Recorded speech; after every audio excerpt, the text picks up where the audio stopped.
Rentrons un peu dans ce détail des conséquences de cette censure pour le pays, pour la situation politique, pour les gens. Est-ce que ça veut dire qu'en fait on n'aura pas de budget ad vitam aeternam, pas de gouvernement? Il n'y a pas de risque de shutdown comme l'avaient mis certains politiques pour faire un peu peur. Le shutdown, vous savez, on l'utilise, c'est quasiment tous les ans, ça se passe aux États-Unis vers la fin de l'année, je crois, où tout à coup on dit attention, oh là là, il n'y a plus de quoi payer les salaires de l'administration.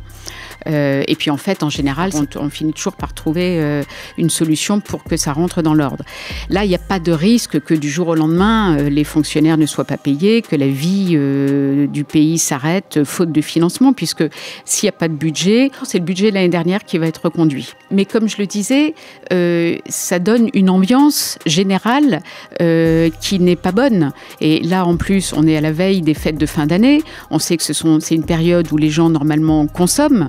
Évidemment, pour acheter des cadeaux, pour préparer des fêtes, et surtout en ce moment où tout est angoissant. La situation internationale est catastrophique avec la guerre à nos portes. Je pense que la consommation risque de freiner parce que quand les gens ont peur, ils gardent leur épargne. Et d'ailleurs, il y a plein d'études qui ont été faites ces derniers temps qui montrent que les Français épargnent beaucoup et donc hésitent à consommer. Et je pense que ça va les inciter encore moins à consommer beaucoup en cette fin d'année. Donc voilà, donc c'est toute une ambiance économique. Vous avez vu qu'il y a plein de plans sociaux là, qui ont été annoncés ces dernières semaines. Ça risque de s'aggraver encore, donc la peur du chômage. Et après, ça fait un effet boule de neige. C'est-à-dire que très vite, la situation économique et financière d'un pays peut se dégrader parce qu'il n'y a plus de confiance. Plus de confiance des investisseurs, plus de confiance des consommateurs, plus de confiance des entreprises.